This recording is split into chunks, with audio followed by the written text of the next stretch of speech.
Gente que Fala, o melhor programa de debates do rádio brasileiro. Gente que Fala tem texto e direção geral do jornalista Fausto Camunha. Gente que Fala reúne de segunda a sexta-feira formadores de opinião para discutir as principais notícias do dia.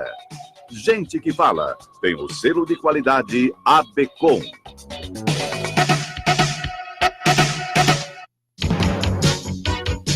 Olá, ouvinte do programa Gente que Fala, boa tarde para todo mundo, 12:04 agora, seja bem-vindo, eu sou o Mauro Friesman, nós estamos no ar na Rádio Trianon AM 740 de São Paulo e Rádio Universal AM 810 de Santos, também pela Rádio Empreender aqui em São Paulo, AM 1520 e Top FM 100,3 em Santos. Você nos assiste pelas redes sociais, pelas imagens do Instagram e do Facebook. Eu te convido para curtir as nossas páginas, os nossos podcasts no Spotify e no nosso blog, o gentequefala.com.br.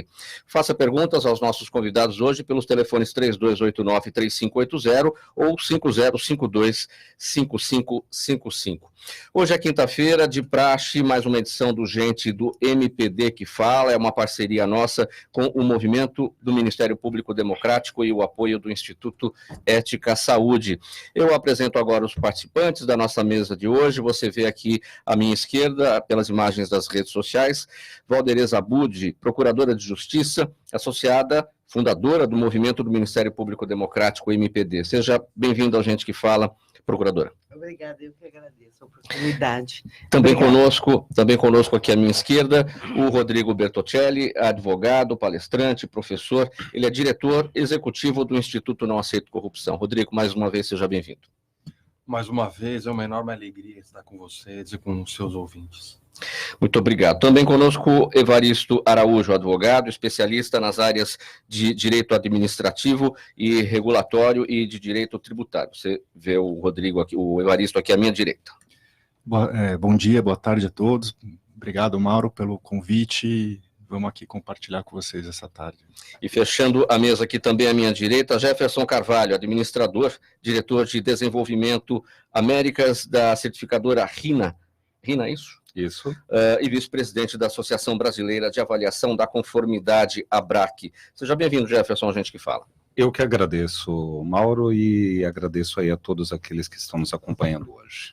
Vamos então aqui ao nosso primeiro tema, a declaração do deputado Eduardo Bolsonaro de que se a esquerda brasileira radicalizar, nas palavras do deputado, uma resposta pode vir por meio de um novo AI-5, não passou incólume na internet. O AI-5 foi um dos assuntos mais comentados no Twitter, e houve muitas postagens individuais e coletivas repletas de indignação e cobrando uma reação das autoridades, especialmente de seus pares na Câmara Federal. Eduardo Bolsonaro já havia defendido o uso da repressão policial no caso de o Brasil registrar protestos como os que estão ocorrendo no Chile. Bom, gente, a oposição entregou um pedido de cassação do mandato do deputado Eduardo Bolsonaro no Conselho de Ética da Câmara. O presidente Jair Bolsonaro disse que senadores e deputados são invioláveis por quaisquer de suas palavras, opiniões e vozes. O presidente da Câmara, Rodrigo Maia, disse que a fala do Eduardo Bolsonaro é repugnante e passível de punição. Enfim, noves fora, o que pode acontecer? Procuradora, a sua opinião. Bem, a minha opinião é que a gente pensa que não vai acontecer algo inusitado da família do presidente da República e cada dia eles se superam. Essa declaração, ela não causou indignação aos internautas só. Toda a nação brasileira ficou perplexa diante de um parlamentar e ainda depois se justificar dizendo que tem inviolabilidade. Quer dizer, então, há má fé no que se diz. Não foi um discurso que a pessoa, às vezes, inadvertidamente fala algo. Isso parece que não precisa ter vivido a ditadura como eu vivi para saber o tamanho do absurdo que ele falou. Agora, se escudar na imunidade parlamentar, eu não concordo com isso, porque eu acho que a imunidade parlamentar, que é uma conquista democrática constitucionalmente prevista, é para a opinião do parlamentar no parlamento. Ele não pode... Não é na tribuna, agora, essa na tribuna que ele está defendendo a sua posição, a sua ideologia, a sua tese, tudo bem. Lá, então tem que haver a imunidade sob pena de ferir o processo democrático, né? Agora, depois, fora, quer dizer, então o parlamentar pode sair incitando crimes na rua, dizendo, não, tem mesmo que executar negros, gays, ele pode fazer isso, porque ele está coberto pela imunidade, então a gente precisa ter um mínimo de razoabilidade para que essas conquistas democráticas, elas não venham ser jogadas por terra, justamente porque as pessoas fazem uso disso para finalidades obscuras, como foi essa que aconteceu, e ainda depois se escudar. Eu acho que nós brasileiros, nós democratas, as pessoas que têm apreço pela democracia, têm o dever de exigir um posicionamento claro e firme do parlamento brasileiro. O que você espera, Rodrigo, em relação ao parlamento? As conquistas democráticas ficaram, de fato, ameaçadas com essa declaração do deputado Bolsonaro? Certamente. A imunidade parlamentar, como foi brilhantemente colocada, é uma conquista democrática e ela tem seus limites, como tudo na democracia, né? Foi infeliz e acredito que o parlamento, por meio de um processo disciplinar, conduzirá às apurações devidas, sem prejuízo do Poder Judiciário, eventualmente também analisar a conduta desse parlamentar também. Evaristo, como é que você avalia o que apareceu naquela fala do deputado Eduardo Bolsonaro, um tom beligerante, né? Ele falou em guerra assimétrica. Esse tom beligerante não faz bem para o diálogo, né? Não faz bem. E, Mauro, assim, vindo de um congressista, né, que dentre os princípios é a defesa do Estado Democrático de Direito, previsto na Constituição, depois de anos de repressão, de uma ditadura militar, causa tristeza, né? Então a gente entende que provavelmente o Conselho de Ética vai se manifestar, é unânime, né? Não foi, que pese a representação ter sido feita pelos partidos de oposição, as manifestações de todos os partidos foi unânime no sentido de repreender essa conduta. E eu acho que o Brasil ele não precisa nesse momento de acender pólvora, né, para criar alguma cisma ou discussão. Já tem tido muitos problemas, como a própria doutora Valderice comentou. Eu acho que a família ela precisa ter um pouco mais de pé no chão, pensar um pouco mais no país e tentar diminuir um pouco a questão dessa vaidade, essa questão de querer, de certo modo, puxar para si algo que não está em discussão nesse momento, né? A gente não precisa disso, precisamos olhar para as reformas, precisamos olhar para as necessidades que o país tem aí prementes, do que uma discussão que não faz sentido nenhum. Jefferson Carvalho, seu entendimento, onde é que isso tudo pode chegar? E também porque, vez ou outra, alguma situação polêmica da família Bolsonaro acaba vindo à tona e causa toda essa confusão. Na verdade, o que mais me preocupa não é onde pode chegar, é onde pode não chegar. Todo esse comportamento, e espero que não haja nenhum grau de articulação premeditada em torno disso, como objetivo de estar exposto na mídia, joga um tema polêmico e depois sai e conta com que as pessoas não recordem disso amanhã, e o importante é figurar na mídia, seja inclusive para interesses políticos. Tudo isso cria uma desestabilização das instituições, cria uma discussão circular em torno de um tema, enquanto existem temas de muito mais relevância, porque a gente sabe que a democracia não vai ser ameaçada. Essa foi uma fala individual de alguém com qual propósito eu não sei, ou com qual despropósito eu não sei, mas que atrasa outros, leva a nação para uma discussão retrógrada de um tema que já foi superado há décadas e décadas e décadas, quando a gente tem muita coisa ainda para avançar. Então, esse tipo de comportamento, trazer à mesa temas que não terão que não serão implementados, que não terão valia, mas que servem para desestabilizar um ambiente que precisa e depende da articulação para a implementação de uma série de outras reformas necessárias ao nosso país. Na verdade, onde eu falei, eu não estou preocupado necessariamente onde isso pode chegar, eu estou preocupado onde isso pode não chegar, porque isso atrapalha. Todo o esforço no sentido de garantir unicidade de pensamento, articulação, promoção do diálogo, que a gente está falando de uma democracia. Existem convergências e divergências de opiniões e isso precisa sentar, discutir e avançar. E o que a gente está fazendo é retroceder. Não vai, na minha opinião, nenhuma ameaça existe à democracia. O que existe é uma ameaça séria ao desenvolvimento do nosso país, no sentido em que se vale da mídia, do espaço da mídia e do poder concedido enquanto parlamentar, para trazer à tona temas de relevância pífia, a não ser o improvável, eu não sei se é ou não é, não faço juízo de valor, o interesse de autopromoção ou de polemizar em torno de um determinado tema. Esse tema não avançará e o Brasil retrocede com tudo isso. Você tocou num ponto, me parece importante, a questão de que as coisas podem não ser lembradas amanhã ou depois, por conta desse hábito do brasileiro de esquecer. Mas hoje em dia, em tempos de rede social, essas coisas acabam voltando. Felizmente, muitas dessas coisas não cairão no esquecimento. Esperamos. Eu posso fazer uma Claro. observação? De fato, eu acho que não há uma ameaça concreta de amanhã ter um golpe. Não é isso, mas é uma ameaça grave. Por quê? Porque todos os cargos, as pessoas que o exercem, elas têm que ter compostura para o cargo, né? Então, a família Bolsonaro integralmente não tem compostura para o cargo.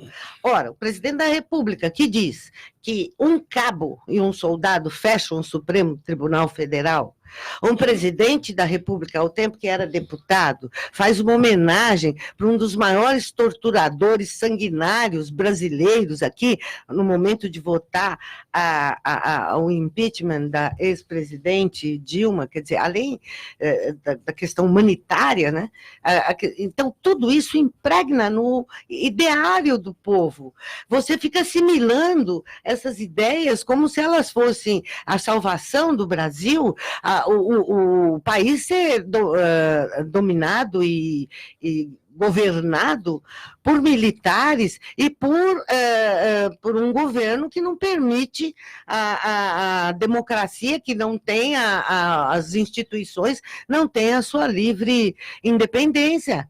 Então, é muito perigoso sob esse ponto de vista, porque não tem dia que não exista, de algum dos integrantes ou de todos, alguma coisa referente à legalidade democrática, referente ao mundo democrático. Então, sob esse ponto de vista, eu concordo, claro, não vai ter a balaia, mas é preciso tomar cuidado, né? Porque as nossas relações internacionais também, que tradicionalmente, alguns países, tradicionalmente, tinham uma excepcional relação internacional com o Brasil, hoje já estão recuando. Quer dizer, tudo isso tem consequências. Não são frases panfletárias de pessoas que ainda pensam que estão no palanque, num processo eleitoral. Sim. São pessoas que estão comandando o país. Um país como o Brasil. De modo que, então, precisa ter muito cuidado, ter compostura para o cargo. É uma energia gasta à toa, num momento que poderia ser canalizada. E, curiosamente, isso saiu... Curiosamente, do momento em que havia uma intensa polêmica sobre o tal condomínio quer dizer, desviou-se toda aquela a atenção da nação brasileira para a história do condomínio, que ficou muito mal explicada até hoje. Aquela história de condomínio, daquela perícia que foi feita, manipulados as provas antes de chegarem à polícia. Está muito mal explicado isso. Curiosamente, essa frase, essa pérola, veio exatamente naquele momento. Eu acho muito assim, na linha do que o Jefferson comentou, que a preocupação está sendo muito mais para fazer um discurso para o próprio público, né, para a torcida, como se virou um fla-flu, né, do que em pensar em questões institucionais. E como a doutora bem lembrou, é muito estranho que tenha sido intercalados em momentos onde que a mídia estava focada também para questões pessoais da família, né? Então, eu acho que o país ele precisa olhar um pouco mais para as demandas institucionais que são necessárias, as reformas que são necessárias, criar uma unicidade em torno de um discurso para a nação, do que ficar criando sempre um discurso de palanque, um discurso de campanha política, porque já acabou. Bom, seguindo aqui para o próximo tema, o Brasil atingiu nível recorde de pessoas vivendo em condições de miséria no ano passado. 13.537.000 brasileiros, contingente maior do que toda a população da Bolívia. Os dados são da síntese de indicadores sociais divulgada pelo IBGE. Segundo diretores do Instituto, a pequena melhora no mercado de trabalho não está chegando a essas pessoas. Está pegando pessoas já numa faixa de renda mais alta. Esse mesmo estudo sugere um investimento, gente, um investimento extra de R$1 bilhão por mês para atender esse contingente. Eu quero começar com você, Gerson. Essa sugestão de investimento de R$1 bilhão para atender esse contingente vai na contramão do que está sendo trabalhado hoje no governo federal, que é o ajuste fiscal, né? Aliás, esse grupo vive com R$145 mensais todos os meses, né? Na verdade, eu considero isso investimento. Por quê? A gente precisa entender que no Brasil hoje faltam políticas públicas claras para a recuperação desse contingente de pessoas que perdem espaço, em primeiro lugar pela corrupção, óbvio, por mau uso do recurso público, e vai empurrando esse pessoal, e segundo, pelo próprio desenvolvimento tecnológico. Não existem políticas para assegurar a inserção dessas pessoas, eles vão virando párias. Párias realmente, porque para conseguir atingir um nível mínimo de condição de operar no mercado de trabalho, mesmo que nas funções mais operacionais, são 5, são 10 anos, desde a recuperação escolar até a obtenção de qualquer qualificação mínima. Essas pessoas estão condenadas à miséria. Elas não estão, elas foram condenadas à miséria. É necessário uma política de recuperação e de inserção, uma política social em algum momento de apoio social, como foi um Bolsa Família, talvez sim, mas uma política que exija retribuição, para que essas pessoas possam se inserir. Por que eu falo que é investimento? Do programa, né? Isso, por que eu falo que é investimento? Eu vi casos reais, eu rodei esse Brasil inteiro, cidades muito pequenininhas nesse Brasil, rodei esse Brasil todo, e o que acontece? Por caso concreto de uma moça que eu conheci, filha de uma costureira, ganhando um dinheiro muito pouco para a família, e ela conseguiu, através daquele programa lá de financiamento de faculdade estudantil, fazer uma universidade. A universidade mais próxima ficava a 90 quilômetros de distância, conseguiu, depois foi trabalhar numa lojinha lá, conseguiu mudar, enfim, resumo da ópera. Essa moça hoje, ela é gerente sênior num banco. O que essa moça representaria um custo para a sociedade? Porque ela custa para a saúde pública, hoje ela tem seu plano de saúde. Seus filhos utilizariam escola pública, ela usa escola particular. Ela utilizaria provavelmente sistemas de assistência social, como Bolsa Família e outros sistemas. Não usa, pelo contrário, ela gera divisas para o governo através dos encargos sociais do seu salário, dos impostos, e ela movimenta a economia. Se essa pessoa custasse R$1.000 para o poder público, hoje ela dá 5.000 de lucro.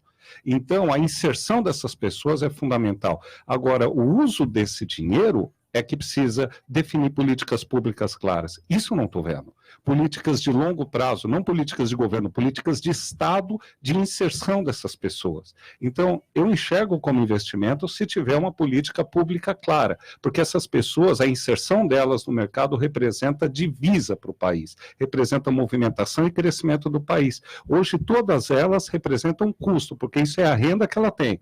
Mas quanto essas pessoas não custam para o Estado?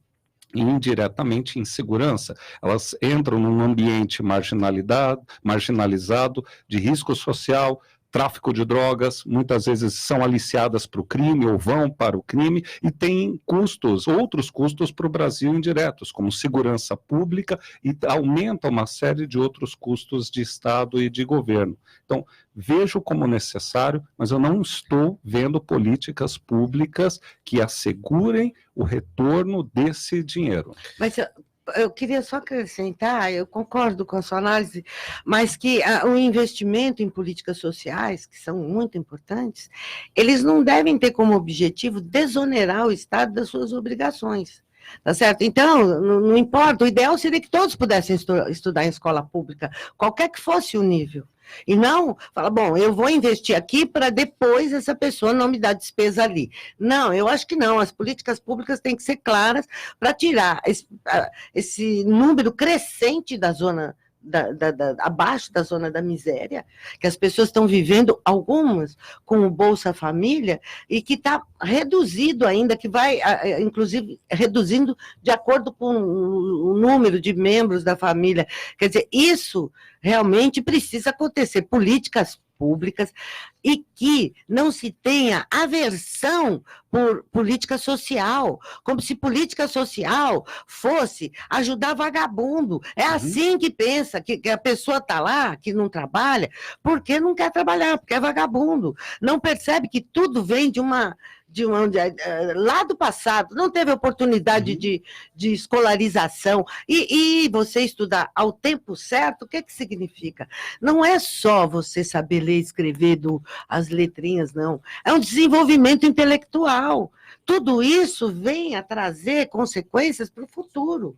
Então, a pessoa que não tem, desde a tenra idade, a escolaridade necessária, ela vai ter consequências. Procuradora Valderez, para a gente resolver um problema, a gente precisa conhecer este problema. Será que os governos, não só este, mas os anteriores, conhecem verdadeiramente o que está acontecendo? Porque a vida toda a gente ouve falar de pessoas que vivem na linha da miséria. Sim. É verdade, mas a gente já teve alguns momentos no Brasil que essa linha da miséria foi se atenuando, né? Mas o que eu acho é que talvez conheçam, mas apesar de algumas políticas sociais importantes que foram feitas no país, me parece que a principal, a fundamental, nunca ninguém levou muito a sério, que é a educacional. Se você não investir definitivamente em educação, mas não é aquela educação de faculdade que se fala, educação mesmo, a base. Se você não investir nisso, porque educação é um investimento de médio a longo prazo. E, às vezes, os governos não se interessam por investir nisso, porque não vai ter aquele resultado. Você vai ter aquele resultado tempos depois, como nós tivemos resultados da educação da ditadura militar tempos depois, só que para pior, porque houve uma queda na escolarização muito grande. Porque resultado está atrelado ao que o Jefferson disse, falando, que é política de Estado, e não política de governo. Exatamente, não do transitório, né? As pessoas precisam ter clareza disso, né? A gente precisa ter uma nova concepção filosófica de se fazer política no Brasil. Rodrigo, sua avaliação. Bom, além do investimento como política de Estado em educação, me parece igualmente fundamental também o investimento na infraestrutura social, né? Não adianta que nós apenas pensemos na educação quando 100 milhões de brasileiros vivem no seu próprio esgoto, né? Só 45 milhões de brasileiros têm acesso à água potável, 42% de lixões, né? As pessoas, portanto, vivem no seu próprio esgoto, a maioria dos brasileiros, né?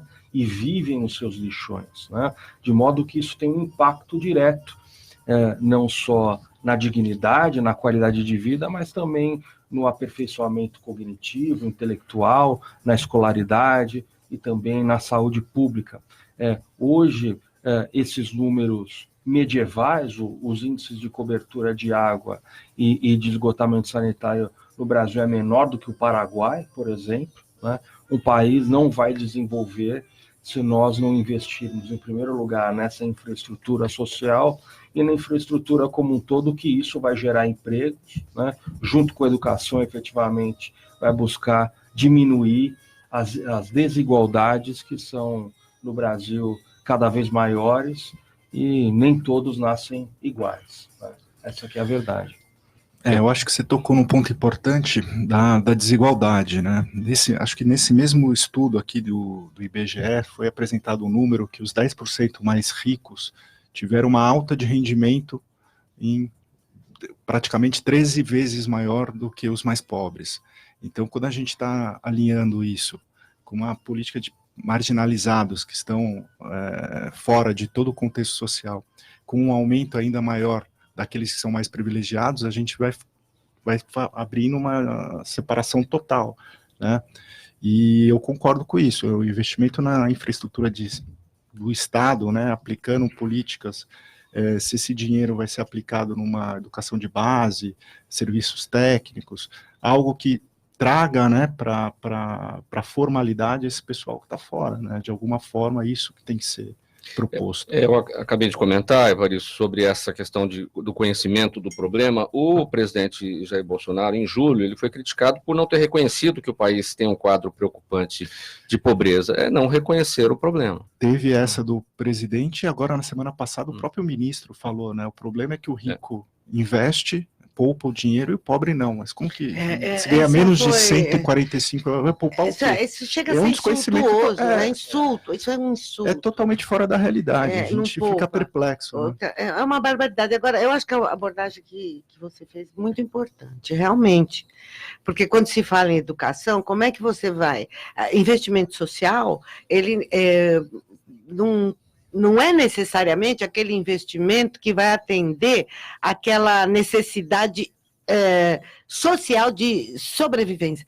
Isso é muito importante. Isso é uma infraestrutura, mas é um investimento social. Você colocar água, esgoto, colocar as pessoas em condição, né, de dignidade humana. Você levar, entendeu? Tudo isso faz parte. Agora, você precisa mesmo ter apreço por isso, para fazer uma política que venha a se entrelaçar em todos esses setores, para poder dar condição, no mínimo, condição humana para essas pessoas que estão vivendo assim, como ele disse, né? Então, há quantos anos a gente ouve falar da linha da miséria? Sim. Fala, Rodrigo. Se me permite só o último gancho, nasceu com a medida provisória 844, depois passou para a medida provisória 868, depois o senador Tasso Gereissati transformou em projeto de lei, foi recentemente aprovado na comissão especial na Câmara, da relatoria do deputado Geninho, a mudança no marco regulatório do saneamento básico, e num país com 100 milhões de brasileiros que vivem no seu próprio esgoto, ainda se discute, e o principal ponto de divergência é na ampla competição do setor público com o setor privado. Né? O setor privado tem alternativas, né, para prestar o seu serviço, inclusive trazendo investimento próprio, né? E o mercado, as companhias estaduais, com toda a sua... Pelas PPPs, né? Isso seria um caminho, pelas PPPs e concessões, enfim, não defendendo, não advogando para esse mercado, mas sim, lembrando que é uma possibilidade. Mas há, enfim, uma grande resistência por parte dos gestores públicos, das companhias estaduais, muitas delas deficitárias, sem capacidade de investimento, que não querem perder, de certa forma, esse poder. E isso explica esses números medievais no saneamento, e sem tratamento de água e esgoto, difícil que a criança vá na escola e tenha uma produção intelectual satisfatória. Olha, os brasileiros que recorrem à justiça para garantir atendimento na área de saúde acabam entrando em duas filas, a do próprio Sistema Único de Saúde e a dos tribunais. É o que diz o Procurador-Geral da República, Augusto Aras. Segundo ele, para reduzir essa judicialização é preciso que haja um controle prévio da gestão em saúde e a mediação nos tribunais estaduais. A ideia, afirma o Procurador-Geral Augusto Aras, é criar uma Câmara exclusiva dentro da Procuradoria-Geral da República para tratar desse tema. Gente, são duas filas, né? A do SUS e a dos tribunais. Em qual delas? Olha, na verdade, isso aqui... As pessoas morrem mais. Essa aqui é uma sequência do que a gente estava discutindo agora, né? Exatamente. Por que existe a necessidade da judicialização da saúde?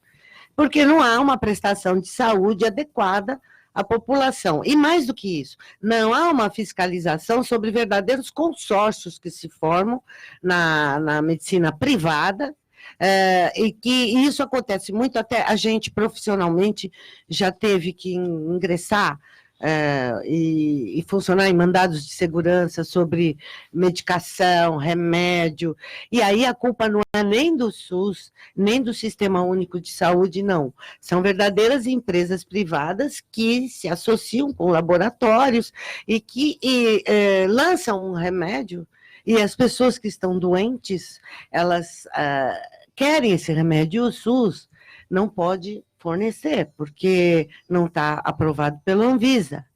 E aí começa a indústria também da judicialização, de ingressar, e a justiça concede. Agora, eu não conheço essa fila dupla da justiça, e também não entendi muito o que o procurador... Aliás, é difícil entender o que ele está fazendo lá por enquanto, porque eu não consegui compreender muito bem.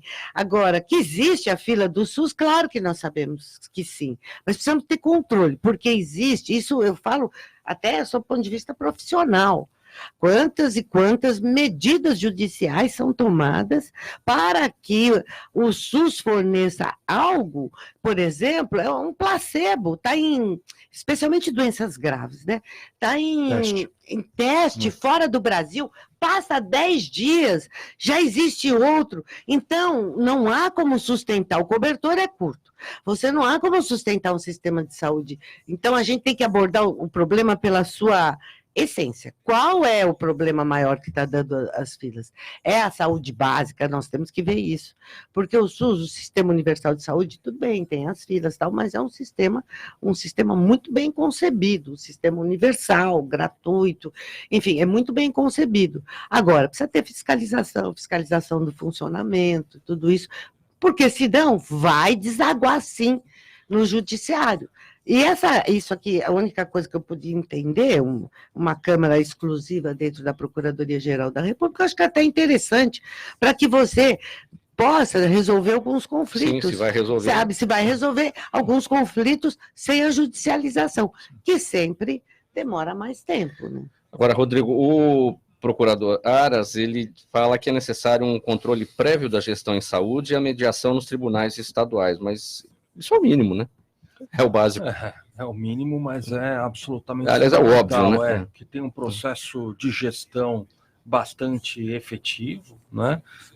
O que aí a nossa turma aí, o pessoal chama de compliance, na verdade, de governança, uma boa gestão de riscos e conformidade, enfim, se todo o fluxo da operação, se todas as licenças, se toda a dinâmica do SUS está funcionando como deveria, né? Então, eu vejo esse um flanco, que é justamente seguir nos princípios que já orientam, deve orientar a administração pública ali, né? Lá no artigo 37, legalidade, impessoalidade, moralidade, publicidade e eficiência, enfim, não tem nada novo, mas essa gestão ainda não é feita de maneira adequada. E certamente, enfim, o próximo passo é ter também uma dinâmica específica de mediação para evitar que os litígios aí acumulem o judiciário e ter uma decisão ao longo do tempo, né?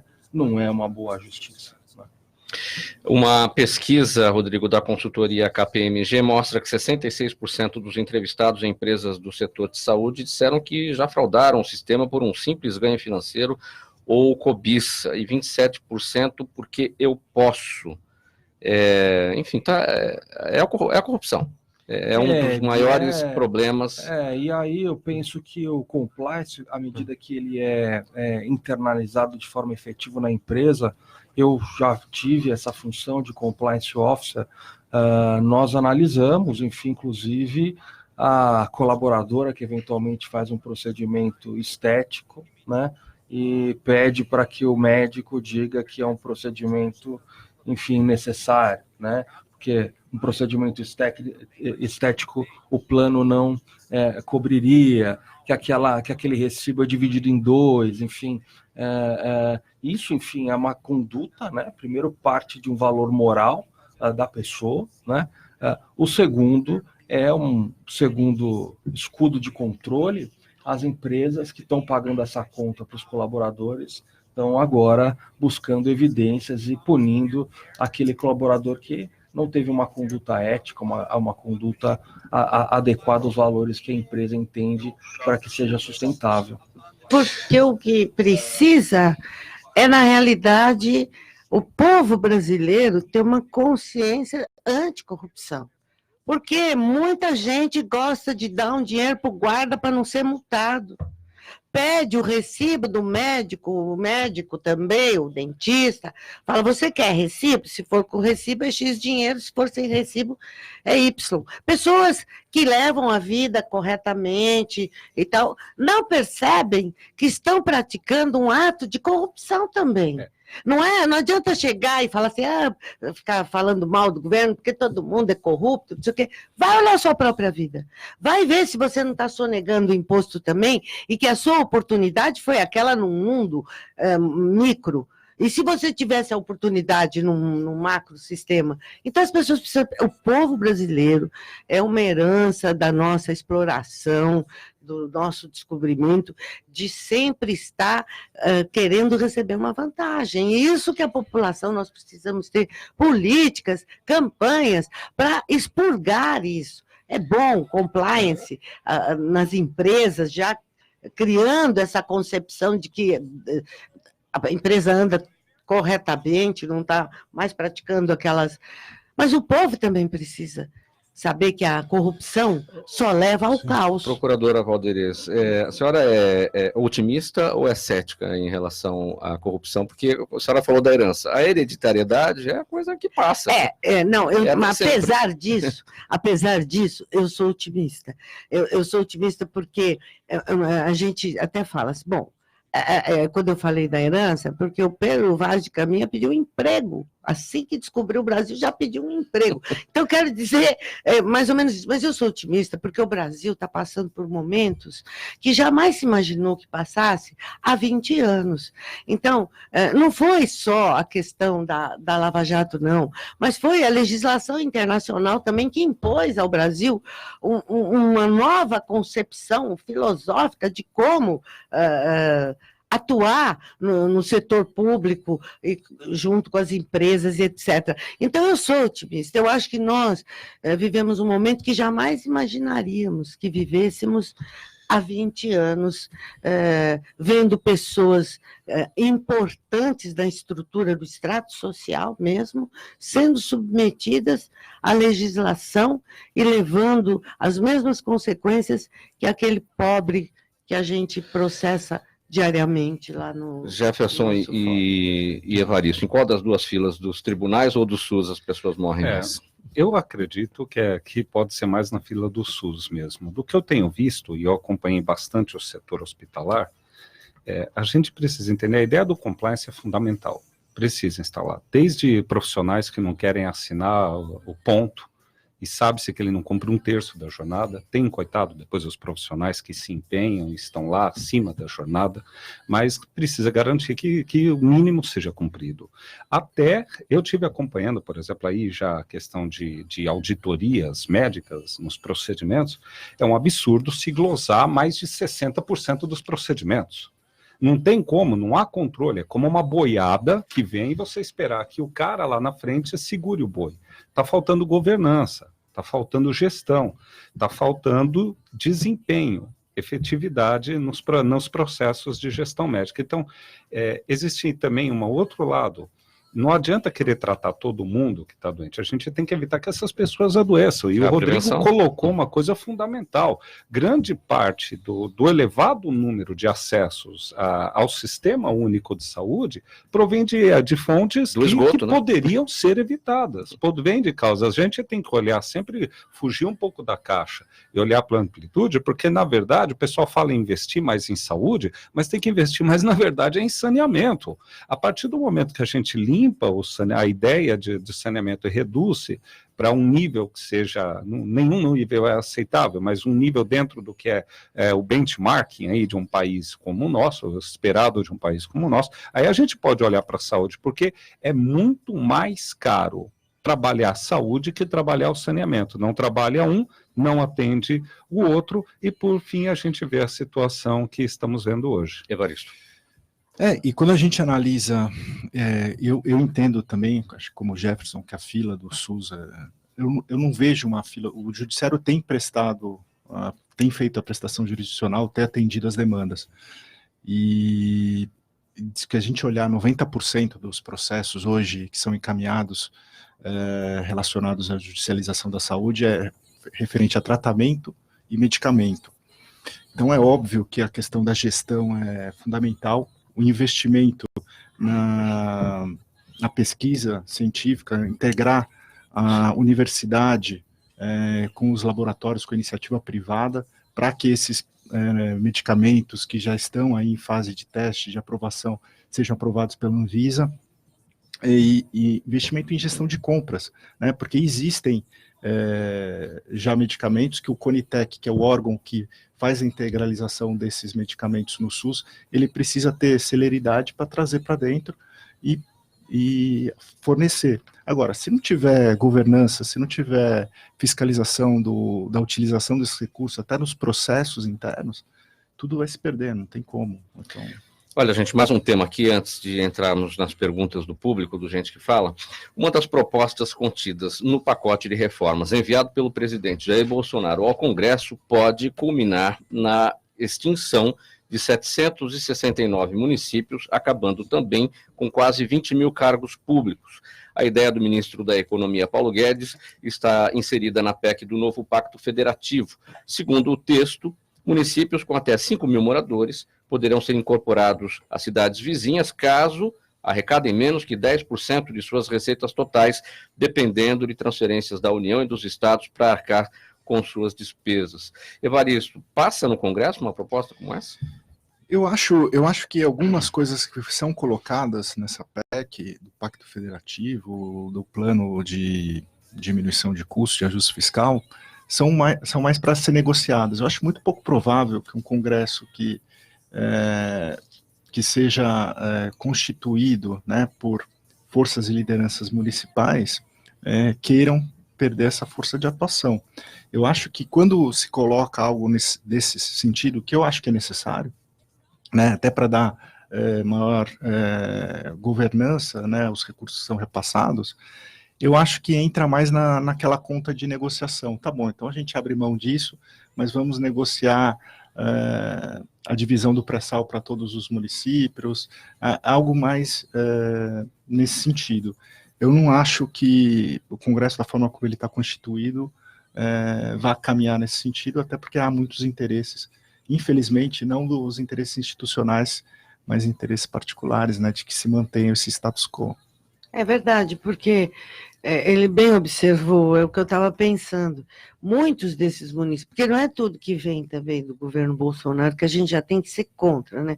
Eu até sou, mas vamos olhar, vamos ver qual é essa PEC. Eu, sinceramente, essa PEC não foi muito bem esclarecida para a população. A gente não sabe, por exemplo, esses 20 mil empregos, acredito que existam empregos ociosos mesmo, mas qual é a forma, como é que vai fazer, da onde vem?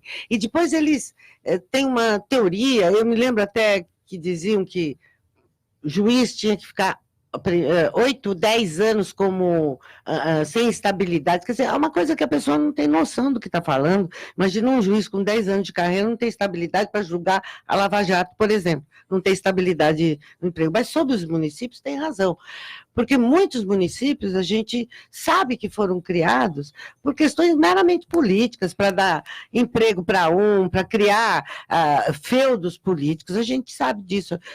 Então, tem razão, que eu acho que não é uma coisa, pode ser o bode da sala Sim. mesmo, que não é uma coisa tão singela em extinguir, justamente porque a razão da sua criação é exatamente o contrário da sua extinção. Quem vai votar é o dono daquele feudo, isso sem falar naquela fila que existe Brasil afora de localidades que estão querendo se emancipar e aí aqui em São Paulo, município, né? Aqui em São Paulo também, lembra, eu não sei se vocês lembram teve até um plebiscitinho de Santo Amaro virar outro município. Nos né? anos 80. Por aí, em 90, assim, Santo Amaro virar um município. Aqui você abre o status de prefeito, tanto faz. Sim, tem prefeito, você cria. Agora, a gente precisa... Recurso de lá passa a ser de lá, das empresas de lá, que são daqui. Agora, a gente precisa entender uma coisa, porque olhando com um olhar também macro, apesar de toda a federalização que fundamenta o nosso país, a autonomia das entidades subnacionais, a gente precisa entender que de que adianta eu conceder autonomia sem que ele possa cumprir todas as suas funções enquanto município? É uma questão estritamente técnica, apesar de remeter a questões também políticos, sociais, como a minha cidade não existe mais, o município que eu nasci está lá na minha carteira, eu sou um fóssil social, né? Estou brincando, o município que eu nasci não existe mais. Então existem questões sociais, existem questões políticas, existem questões técnicas, mas tecnicamente, se ele não tem capacidade de exercer as suas funções na totalidade enquanto município, não tem que permanecer. Eu vi muito município pequeno que ele tem outros aspectos, fora todo esse aspecto de cabide, emprego, existem outros aspectos nefastos que não são levados em consideração. Vi muito município que conseguia algum secretário até bem preparado, que também é uma dificuldade nas entidades subnacionais, eles não conseguem nem apresentar um projeto para conseguir verba, porque às vezes não sabe nem prepará-lo. Mas conseguia a verba e não fazia o investimento. Sabe por que ele não fazia o investimento? Essa é a importância de quando a gente conversou lá atrás, de conhecer o problema. Ele não fazia o investimento porque se ele montasse um posto de saúde no município dele, ele não pode restringir o acesso aos munícipes. Porque a saúde não é como educação que ele bota uma escola municipal e ele consegue obrigar alguém a que seja munícipe. O posto de saúde, todas as cidades vizinhas vão para lá. Ou seja, ele faz investimento, os outros prefeitos se eximem de fazer investimentos, ou são incompetentes para fazê-lo, ou houve corrupção, e aquele cara deixa de fazer. Eu já vi muito cara devolvendo o dinheiro, porque ele teve bom desempenho, chegar o dinheiro, ele não faz investimento, porque os outros prefeitos se aproveitam. Então, esse ambiente nefasto é muito ruim. Eu acho que realmente eu vi o contrário. Contra casos de consórcios intermunicipais que foram executados, tinha um prefeito bom, bem articulado, que conseguiu unir os prefeitos daquela região e fez consórcios municipais de saúde fantásticos, onde tinha uma van e um micro-ônibus que rodavam todas as cidades, uma cidade, cada um ficou com a sua vocação, uma que tinha um hospital, teve investimentos no seu hospital, uma que tinha um postinho de saúde continuou só com o postinho de saúde, a outra ficou com a ambulância. Em todas as cidades envolvidas naquele consórcio, conseguiram elevar drasticamente os patamares de desempenho em saúde sem que aumentasse o custo de saúde, apenas com gestão, apenas com articulação. Aí eu te pergunto, para que 5 municípios, onde na verdade poderia ter um só, se no final só funcionou a hora que fez a união dos recursos? Individualmente eles não conseguiriam atender a população. Tem um outro cenário nessa questão, o Jefferson, que às vezes a capacidade de investimento daquela cidade é tão irrisória que quem manda lá é o deputado estadual ou o deputado federal, porque é ele quem traz verba por emenda parlamentar, quer dizer, ele manda mais que o prefeito. E há uma dificuldade muito grande de se assegurar independência nas decisões em âmbito municipal, justamente pelo forte desequilíbrio da relação econômica. O prefeito sozinho lá numa cidade em que se instala uma indústria que de repente fatura mais do que o faturamento da cidade, ele pouco pode se articular. Então aí abre margens para corrupção, modificações regulatórias, obtenção de isenções que não deveriam existir. Então a gente multiplica isso por 5 mil, não 5 mil, mas multiplique por 1.000, que são as cidades que 1.200 se enquadrariam, e 796 que poderiam ser extintas, se eu não me engano, e vê o tamanho da encrenca. Isso porque ele ainda usou um critério bem conservador, que é 5 mil. 5 mil ainda é pouco. Poderia ser 10 mil habitantes, por exemplo. Rodrigo, para você fechar esse tópico, a gente passa para as perguntas do público. Tudo já foi colocado, né? O Brasil padece aí de um fisiologismo, né? É raro, né? Endêmico, né? É a nossa grande jabuticaba. Se nós conseguirmos, e aí eu acompanho as ponderações realísticas de que, do ponto de vista político, né, é muito difícil conduzir esse pleito, talvez seja a margem de gordura, ou boi de piranha, enfim, na estratégia da negociação, esse pleito esteja embutido. Agora, infelizmente, se passar, de fato, é uma revolução na nossa estrutura aí administrativa, e certamente vai acabar, enfim, com esse fisiologismo kafkaniano que leva à corrupção, leva ao desperdício de dinheiro público, para que nós tenhamos mais eficiência na administração pública. Agora sim, vamos lá as perguntas do público do Gente que Fala. Evaristo, o Jaime do Jardim Bonfilholi pergunta qual é a efetiva definição jurídica de direito adquirido. Direito adquirido é aquele direito que faz parte já do contexto social de uma sociedade, de um grupo, e que efetivamente ele causa uma segurança jurídica para aquele ente, para aquela classe específica, e ele eventualmente ele não poderia ser alterado, a menos que seja só para futuras contratações ou futuros entes que venham participar desse tipo de relação. Procuradora Valderez, o Marcos de Pinheiros pergunta se a justiça brasileira é seletiva. A justiça brasileira, eu acho que é assim. Eu acho que faz parte da estrutura da nossa sociedade. Não sei se o que ele quis dizer seletiva, no sentido da admissão dos seus profissionais do direito, como juízes, promotores, porque você, para entrar num concurso desse, você concorre com 15 mil pessoas atualmente, então você tem que ser o mais bem preparado de todos aqueles, né, nesse aspecto. Agora, não sei se o aspecto que ele pergunta é seletiva com relação às pessoas de acesso à justiça. Eu acho que isso, sem dúvida nenhuma, uma das justiças mais caras do mundo é a justiça brasileira. Você, para ingressar, se você não tiver um atestado de pobreza, que agora, porque antigamente, os juízes aceitavam atestado de pobreza com muita facilidade. Hoje em dia, não, porque o judiciário recebe um percentual das custas que são gastas no processo. Então, seletiva, sem dúvida, se for esse aspecto, nos dois, mas nesse aspecto, o ouvinte tem toda a razão. Para ingressar na justiça brasileira, é uma justiça de elite, é uma justiça cara, é uma justiça, de fato, seletiva. O Rodrigo Robson de Osasco pergunta se existe alguma estimativa do número de pessoas que foram presas injustamente no Brasil neste século XXI. Olha, não tem os números, né? Mas cada vez mais o direito, o CNJ, enfim, a jurimetria nos dá mais dados estatísticos, né? Mas eu não me arrisco a dizer que é um percentual relevante, né? Embora não tenha empiricamente ou precisamente o número, né? Mas é um percentual relevante que merece o nosso respeito. Mas não tem estatística nenhuma no Brasil sobre questão prisão injusta. Não, injusta, justa, população carcerária, nenhuma estatística no Brasil revela, nem a do CNJ. É uma estatística realmente, porque eles fazem uma estatística, falam, tantos mandados de prisão, 100 mil mandados de prisão expedidos. Mero chute? Não, é que às vezes tem um réu só que tem 20 mandados de prisão expedidos. Então, não tem uma reincidência, nós não temos uma estatística importante no Brasil sobre a reincidência. A Cláudia do Ipiranga pergunta para você, Jefferson, em que medida o Bolsa Família é um programa de inclusão social? Você até já falou um pouquinho a respeito. Eu já falei um pouco a respeito, mas todo o programa, isso eu compartilho com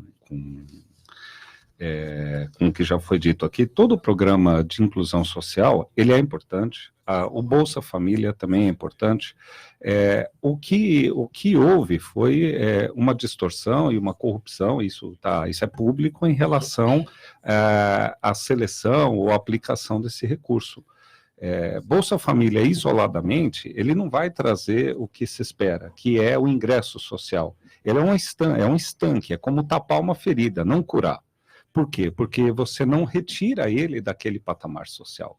A própria reportagem fez um cálculo que o Bolsa Família, considerando o tamanho médio das famílias, ele é menor do que o índice de miséria que é colocado. 145 então, se reais, aquela família não ganhar nada, tiver um número médio de pessoas naquela família e só tiver realmente o Bolsa Família como renda, ele continua abaixo da linha da pobreza, como renda média. Então, como conceito, sim, programa, eu não sou profundo conhecedor, aí eu falo estritamente como cidadão, eu acho que não é um programa eficaz. Vi exemplos muito ruins de casos de famílias que não deveriam ter tido acesso, né? Eu acho que, como eu já disse, eu não vejo não é questão só social, eu não vejo nenhum instrumento dentro das políticas públicas brasileiras que tratem o planejamento político de longo prazo, que obriguem os governos a terem planos de longo prazo. Eu não vejo nenhuma cláusula pétrea, não há instrumentos dentro da Constituição, não há instrumentos que assegurem que entre um mandato e outro mandato, determinados elementos deveriam ter políticas de longo prazo. O máximo que tem, que eu vejo, é a destinação teórica que deveria se dar para cada um daqueles elementos, saúde, educação e tudo mais. O índice de miséria é R$ 145 e o Bolsa Família é 89, é isso? Exatamente. Então, se a gente for considerar, a Bolsa Família já está abaixo disso. Então, tecnicamente, é um programa que, na minha visão, não sou grande especialista, não sou sociólogo, não sou estudioso desse tema, mas é um programa que é ineficaz, porque todo programa social, ele deveria retirar, deveria ter por finalidade, né? Exatamente, retirá-lo daquela condição em que ele está sendo assistido para uma condição em que ele não precise mais ser assistido. Nesse ponto, eu posso afirmar categoricamente que ele não cumpre essa finalidade. Jefferson, sua palavra final, sua despedida. Agradeço imensamente o convite, essas discussões são fundamentais. Quem dera todos aqueles que têm poder para implementar essas ações também estivessem ouvindo, que isso daqui saia da retórica das discussões de grupo e possam se transformar de alguma forma em propostas concretas. Acho que esse tipo de discussão alto nível precisa ser realizado sempre. Agradeço muito. Muito obrigado. Evaristo, sua palavra final. Agradeço a todos, agradeço o pessoal que está assistindo, que encaminhou as perguntas, os colegas aqui presentes. Concordo com o Jefferson, acho que quanto mais a gente compartilhar pensamentos, ideias, a gente vai estar fortalecendo mecanismos aí de melhora. Foi um aprendizado essa hora aqui, tenho muito agradecimento por ter sido convidado. Obrigado a todos.